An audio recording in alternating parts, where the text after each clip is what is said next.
one of the first jobs I ever had that actually paid money to voice was a voice of the devil out at Chandler Park when they used to have the Easter pageant. They used a recorded voice that came out of the ground that was the voice of the devil. And I think I stayed on there maybe 10, 15 years, something like that.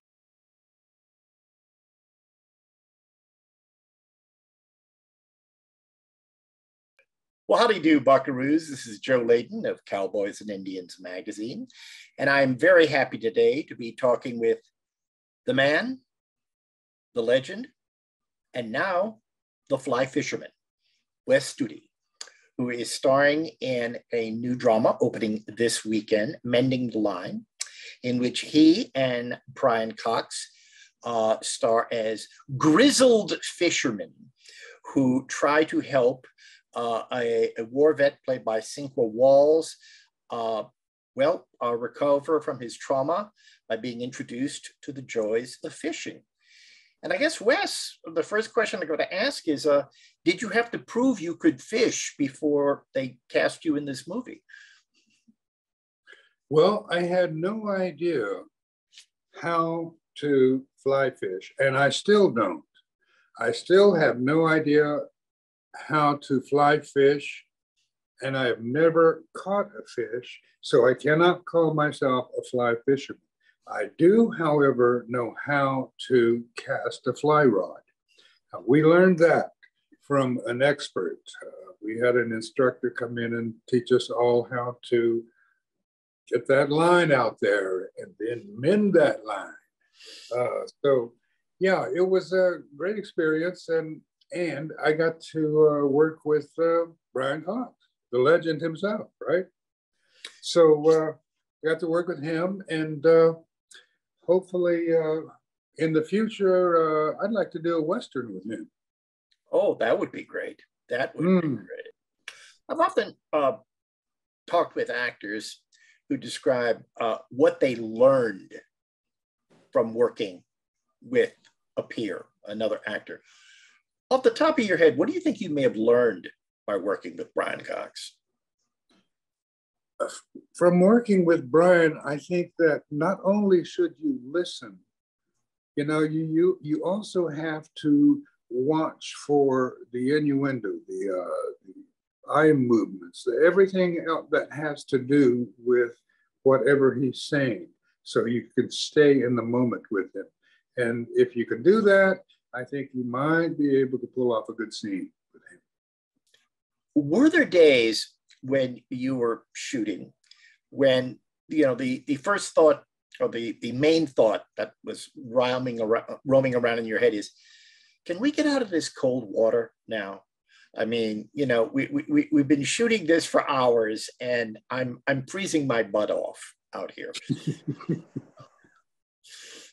No. Only the part where I supposedly fall out of the boat was the worst one. The rest of it, it's fine to be standing out in the water. It wasn't that, even with the weather being what it was, it still was very nice, and it's not that cold. So no, with waders and everything, it's actually, there is a sort of peace to being a part of moving water like that, or having the water all around you. It's maybe it's a sign of going back into the womb, that men or people are obsessed with,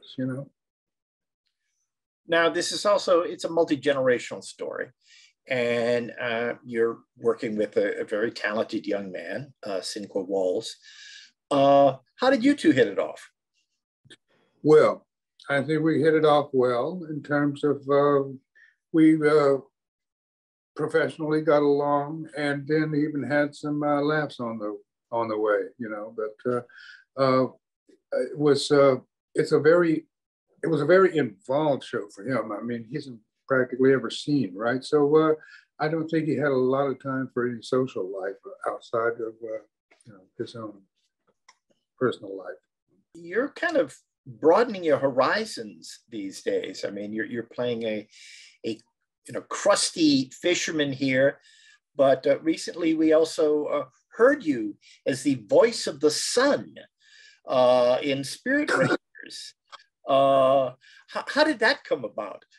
Mm-hmm. It was one of the, I think, second or third totally native written and produced kind of a show that I was really glad to be a part of. I'm also at the moment sitting in a hotel room in Tulsa, Oklahoma, where one of the first jobs I ever had that actually paid money to voice was a voice of the devil out at Chandler Park when they used to have the Easter pageant.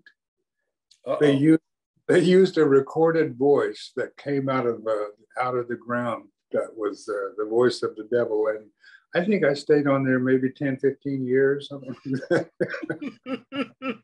That must be a strange feeling, every so often thinking, and right now I'm probably scaring the bejeepers out of people as the devil. And that, 10 years ago, and I'm still having that effect. Oh, right. And the people are hating me again. Yes. Last year, we saw you in a romantic role. Your first on-screen kiss. Are there any projects coming up that may be taking advantage of your abilities as a a silver-haired stud? Well, I tell you, this silver-haired stud cannot tell you at this point in time. And a lot of it has to do with perhaps an upcoming strike that's, looming. And so things are sort of, for me, kind of on back burner, not on hold so much as, but just still on a back burner right now. So I really can't get into whatever might be coming up soon, but I appreciate you asking. And will we be seeing you again in Reservation Dogs? You will. In fact, we just wrapped up the third season last night. The first time I believe you were on Reservation Dogs, you were in front of a movie theater, and at the movie theater, you're playing my all-time favorite Western, The Hired Hand, with Peter Fonda and Warren Oates. And I thought, oh, yeah, that's right. That was there on the wall, wasn't it? Yeah. Mm-hmm.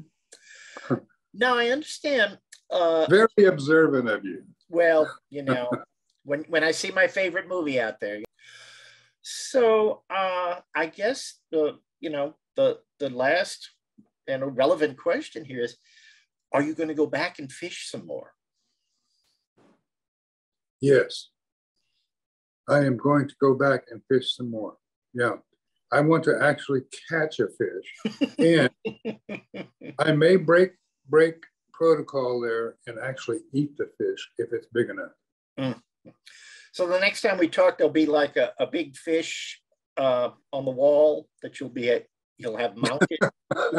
No, it's not going to be on the wall. It's going to be in the pan, brother. Well, Wes, you've been very generous with your time. As always, it's a pleasure. The name of the movie is Mending the Line. It is opening in limited theatrical release this weekend. And you are marvelous in it. Well, you're just as marvelous, if not more. Well, what can I say? Mutual Admiration Society. Okay. Peace, brother. All right. Good to see you again.